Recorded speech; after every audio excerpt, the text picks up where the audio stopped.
লেবুর গাছ থেকে কখনো আম আশা করা যায় না মাননীয় স্পিকার। উনি যতই ভালো বক্তব্য দেখ, ওনার পরিচয় আপনারাও জানেন, আমরাও জানি। উনি বিগত দিনে এই সংসদে শহীদ প্রেসিডেন্ট জিয়াউর রহমানকে নিয়ে কটাক্ষ করা হয়েছে। ওনার উচিত ছিল উনি একজন প্রেসিডেন্ট হিসাবে সেটা নীরবে সহ্য না করে ওনার উচিত ছিল, দায়িত্ব ছিল কথা বলা, কিন্তু সেটা করেন নাই। মাননীয় স্পিকার, আমরা যারা সংসদে এসেছি, জনগণ আমাদেরকে অনেক ভোটে নির্বাচিত করে এখানে পাঠিয়েছেন তাদের কথাগুলো বলার জন্য। আমার এলাকা নিয়ে অনেক কথা আছে মাননীয় স্পিকার, 5 মিনিটে এটা শেষ করা সম্ভব নয়। এজন্য আমাকে আর 5 মিনিট সময় বাড়িয়ে দেবেন মাননীয় স্পিকার, বিনীত অনুরোধ। মাননীয় স্পিকার, আমি প্রথমেই এই সংসদে দাঁড়িয়ে মহান রব্বুল আলামিনের শুকরিয়া আদায় করছি। সেই সাথে আমার সুন্দরগঞ্জবাসীকে ধন্যবাদ এবং মোবারকবাদ জানাচ্ছি, যারা আমাকে বিপুল ভোটে বিজয়ী করেছেন, কষ্ট করেছেন, শ্রম দিয়েছেন, সময় দিয়েছেন, অর্থ খরচ করেছেন। মাননীয় স্পিকার, প্রথমে আমি আমার জেলা গাইবান্ধা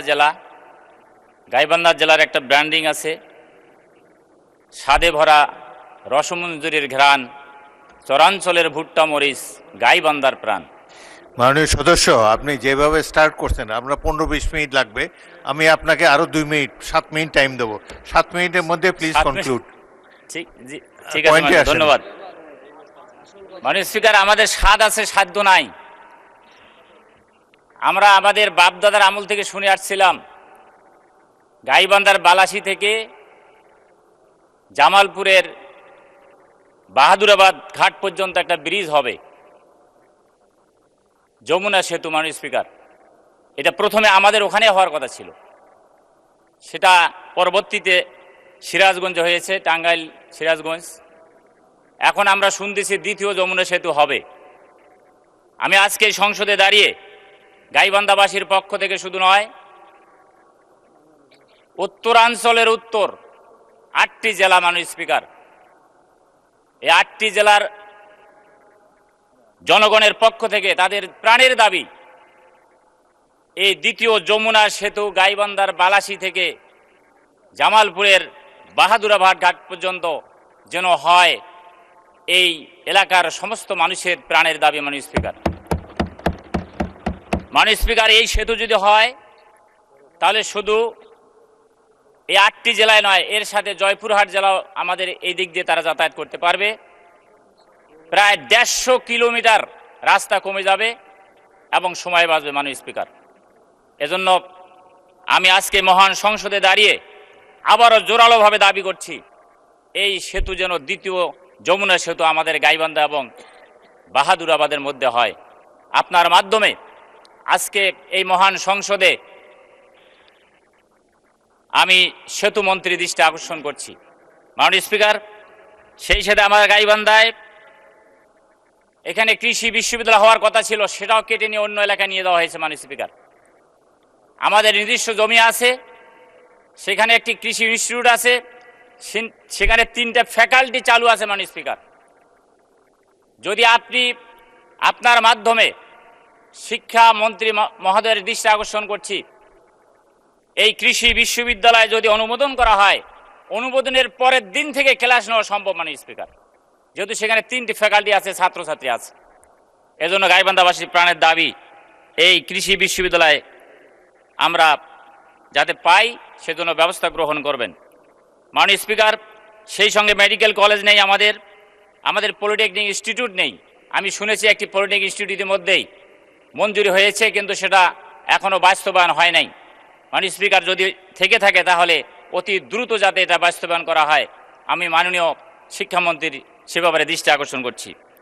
মাননীয় স্পিকার, আমার গাইবান্ধা শহর সবসময় যানজট লেগেই থাকে, কারণ শহরের মাঝখান দিয়ে রেলপথ আছে। মাননীয় স্পিকার, এজন্য এই যানজট নিরসনের জন্য একটা ফুট ওভার ব্রিজ অথবা ছোট্ট একটি যদি ফ্লাইওভার নির্মাণ করা যায় তাহলে আর এখানে যানজট থাকবে না। আমি আজকে মাননীয় সড়ক মন্ত্রী মহোদয়ের দৃষ্টি আকর্ষণ করছি, যাতে আমার গাইবান্ধা শহরে ফুট ওভার ব্রিজ অথবা ফ্লাইওভার নির্মাণ করা হোক। মাননীয় স্পিকার, আমি যে এলাকার এমপি নির্বাচিত হয়েছি সুন্দরগঞ্জ উপজেলা, এখানে জনগণ আমাকে অনেক প্রত্যাশা অনেক আশা নিয়ে আমাকে নির্বাচিত করেছে। আমার এলাকার সর্বপ্রথম সবচেয়ে বড় যে সমস্যা সেটা হচ্ছে যাতায়াত সমস্যা।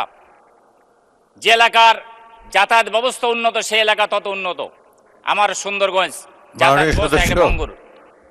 আপনাকে স্পিকার, আর 2 মিনিট সময় দেওয়া হলো, 2 মিনিটের মধ্যে সাম আপ করেন। মাননীয় স্পিকার, আমি আমাদের স্থানীয় সরকার মন্ত্রী মহোদয় এখানে আছেন, ওনার দৃষ্টি আকর্ষণ করছি এই 70 ভাগ কাঁচা রাস্তা দ্রুত কিভাবে পাকাকরণ করা যায় আমি মাননীয় মন্ত্রী মহোদয়ের দৃষ্টি আকর্ষণ করছি। মাননীয় স্পিকার, আমার সুন্দরগঞ্জের প্রায় 7 লক্ষ মানুষের বসবাস, সেখানে একটি 50 শয্যা বিশিষ্ট হাসপাতাল, এটাকে আমি 100 শয্যা উন্নীত করার জন্য আমি আগেও বক্তব্য রেখেছি মাননীয় স্পিকার। আজকেও আমি সেই দাবিটি করছি এবং সেই সাথে এই স্বাস্থ্য কমপ্লেক্সকে আধুনিকায়ন করার জন্য আমি স্বাস্থ্যমন্ত্রী মহোদয়ের দৃষ্টি আকর্ষণ করছি। মাননীয় স্পিকার, আমার সুন্দরগঞ্জ এখানে 60টি ইউনিয়ন যমুনা, তিস্তা এবং ব্রহ্মপুত্র নদী বেষ্টিত। প্রতি বৎসর এখানে ভাঙনের হাজার হাজার মানুষ ঘর বাড়ি ভিটামাটি ছেড়ে অন্য জায়গায় চলে যায়। মাননীয় স্পিকার, আজকে সংসদে দাঁড়িয়ে আমি সেই দৃষ্টি আকর্ষণ করছি, এখানে আমাদের পানি সম্পদ মন্ত্রী মহোদয় যদি থাকেন, আমি অনতিবিলম্বে জিও ব্যাগ ফেলার মাধ্যমে যাতে এই ভাঙন রোধ করা যায় সেই ব্যবস্থা যেন উনি গ্রহণ করবেন। মাননীয় স্পিকার, মাননীয় স্পিকার, যুবকদেরকে, বেকার যুবকদেরকে আমরা চাকরি না দেওয়ার কারণে আজকে তারা বিভিন্ন অসামাজিক কার্যকলাপে লিপ্ত হচ্ছে। মাননীয় স্পিকার, আমি সেজন্য দাবি করব বেকার সমস্যা দূরীকরণের জন্য আমার সুন্দরগঞ্জে একটি ট্রেনিং ইনস্টিটিউট গঠন করা হোক, ট্রেনিং ইনস্টিটিউট যাতে স্থাপন করা হয়, যার মাধ্যমে বেকার যুবকদের ট্রেনিংয়ের মধ্য দিয়ে তারা চাকরি পাবে এবং তারা বিদেশে তারা কর্মসংস্থান করতে পারবে। মাননীয় স্পিকার, মাননীয় স্পিকার, আমার এলাকার আরেকটি সমস্যা হচ্ছে, আমার এলাকা বেকার যুবকদের এই ট্রেনিং ইনস্টিটিউট প্রতিষ্ঠার মধ্য দিয়ে যেমন তাদের বেকার সমস্যার সমাধান করা সম্ভব। ধন্যবাদ মাননীয় সদস্য। 1 মিনিট। আপনি রাষ্ট্রপতির উপরে ভাষণ, ওনাকে কিছু বলার দরকার মনে করেন নাই? আচ্ছা বলেন, 1 মিনিট বলেন। আমি দাবি করছি আমার এলাকার তরুণ যুবকদের জন্য খেলার মাঠ, আমাদের মাননীয় প্রধানমন্ত্রী বলেছেন পেশাজীবী খেলোয়াড় তৈরি করবেন। পেশাজীবী খেলোয়াড় তৈরি করতে হলে খেলার পরিবেশ তৈরি করতে হবে, অনুকূল পরিবেশ। মাননীয় স্পিকার, এজন্য আমি স্টেডিয়াম চাই, আমার এলাকায় যাতে একটি স্টেডিয়াম নির্মাণ করা হয়। পরিশেষে আমি মাননীয় স্পিকার, রাষ্ট্রপতির ভাষণ, মাননীয় স্পিকার, লেবুর গাছে কখনো আম হয় না, লেবুর গাছ থেকে কখনো আম আশা করা যায় না। মাননীয় স্পিকার, উনি যতই ভালো বক্তব্য দেখ, ওনার পরিচয় আপনারাও জানেন, আমরাও জানি। উনি বিগত দিনে এই সংসদে শহীদ প্রেসিডেন্ট জিয়াউর রহমানকে নিয়ে কটাক্ষ করা হয়েছে, ওনার উচিত ছিল উনি একজন প্রেসিডেন্ট হিসাবে সেটা নীরবে সহ্য না করে ওনার উচিত ছিল, দায়িত্ব ছিল কথা বলা, কিন্তু সেটা করেন নাই। এজন্য মাননীয় স্পিকার, আমরা তাকে ধন্যবাদ দিতে পারি না, দুঃখিত। মাননীয় স্পিকার, পরিশেষে মাননীয় স্পিকার,